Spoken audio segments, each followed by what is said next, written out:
I tried recording a funny intro like 10 times, so I'm giving up now. Welcome back to Ruby on Nails, where I do half-assed nail art with quarter-assed intros. And instead of doing the same old, I'm starting out with a long-lasting base coat because I needed this manicure to last a little bit longer than usual. I wasn't going to pop this mani right after this video. No, I needed it to last the entire week. And it did. For my base color, I'm going to be using Rose All Day by Orally Nail Polish. I don't know why, but lately I've been really into a nude base color. So for this look, you can really use any light color. You just want to make sure that it complements all of the shades that you're going to be putting on top of the polish. Most of the time I prefer a sheer nude polish. However, when I want an opaque polish, I go to this one in particular because I like how the pink undertones match my skin tone and that it's fully opaque in 2 coats on my longer nails or in 1 coat on my shorter nails. And I'm just going to go ahead and seal that base color in with a nice super glossy top coat by Holotaco. I'm actually in the market for a new quick dry top coat, so if you have any recommendations, let me know in the comments down below. But I just want to make sure that this base color is nice and sealed because I'm going to be using nail vinyls and most likely going to have some acetone cleanup. And by most likely, I mean I definitely have some cleanup that I need to do. Because I want to avoid a super mess, I'm going to be using Protective Peel. This one is by Holotaco as well, just to make sure that any nail polish that gets around the skin or in my cuticle area can just be peeled away. However, I let it dry way too long and it was still a mess. Probably not as bad of a mess, but it was still a mess. And then to make my design, I'm going to be using these striping vinyls from Twinkle Tea. By the way, I now have a code. It is affiliated, but if you are interested in getting a small discount, you can find it in the description down below. So when making this design, my inspiration was jagged pieces of glass to make kind of a avant-garde look. And I'm just taking these vinyls, I've cut them in halves, and I'm going to be making triangles out of them with like odd bends in them, if you get what I mean. I'm repeating this all across my nail, just making sure that the tips of the triangles meet at the very center of the free edge of my nails because I want this kind of fanned out look when I remove the vinyls. And if that doesn't make any sense, I suggest slowing down me placing the vinyls in the video because I don't think I can find a better way to describe it, and this is why I don't do written descriptions and picture tutorials. I film everything so you can follow along step by step. The longer we're in quarantine, the less I know how to communicate with other people, even those online. Starting off, I'm going to be using 1 coat black to fill in one of the triangles, and I'm just using the brush straight from the bottle. I don't know if I necessarily recommend this. However, you can also use a dotting tool or a very small detail brush. Next up, I'm going to go in with Duct Tape Gray by Holotaco, one of the new polishes. And you're going to see exactly why I don't recommend going straight in with the brush from the bottle because I flood the absolute bejesus out of this triangle section and actually bleed over into that black that I had just placed. This is an easy fix. I can always go back in with more color, but it's annoying and just use a dotting tool or a brush. Next up is the Reformulated Royalty Blue. I was actually really surprised by this, and the formula now matches the rest of the creams. I don't think I ever had a huge gripe with this polish when it originally launched with the OG formula.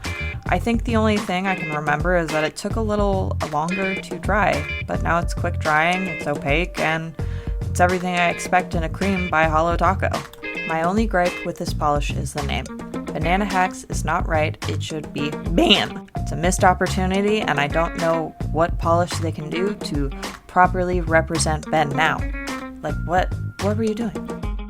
Next up is my favorite cream from this soft launch, Green Screen.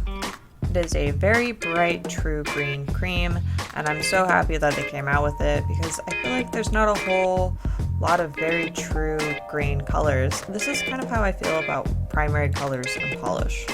You need them, but nobody comes out with them because I all want to do fun stuff. But the fun stuff that I want to do involves involves very bright, opaque, basic colors. Nobody can win.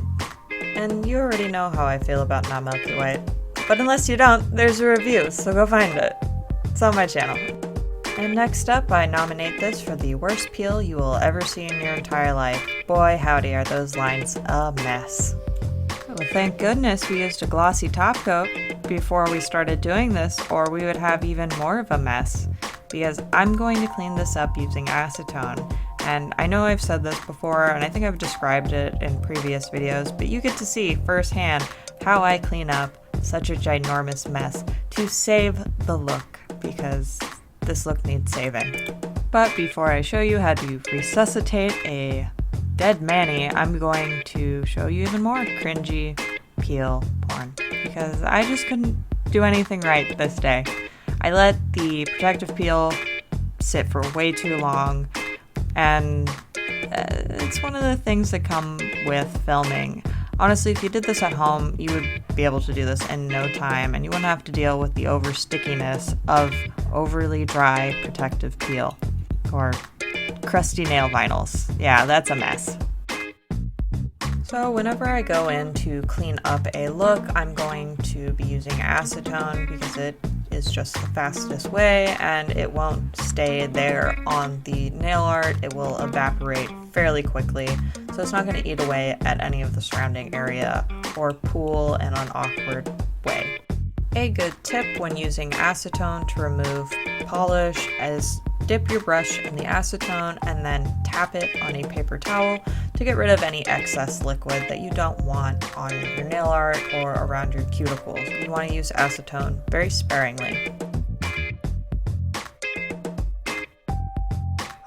Once my cuticles are fully cleaned up, I'm going to go in with a much smaller brush, doing that same technique, dipping in acetone and then tapping on a paper towel to clean up my messy edges. You want to use very little pressure when you do this because that glossy top coat you put on as a protective barrier is also getting eaten away at the same time that you're removing any mistakes.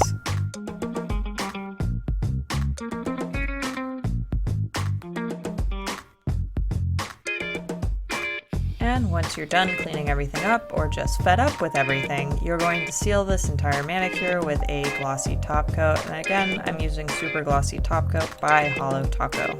Honestly, there's not a whole lot that a glossy top coat can't fix. A lot of those jagged edges that you see originally will kind of melt in with that top coat as everything gets rehydrated, and you end up with something like this. I actually really like how this manicure turned out overall. I was just struggling with that one nail.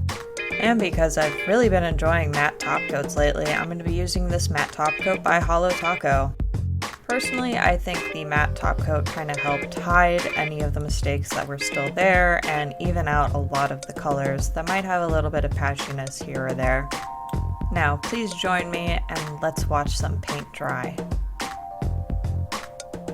Wow, so interesting. Very good paint drying, yes. Oh wow, look, it's turning matte. So invigorating. And that is the finished look. If you like this video, and if you like my videos, subscribe. I come out with stuff every Saturday, most of the time. Sometimes I take breaks.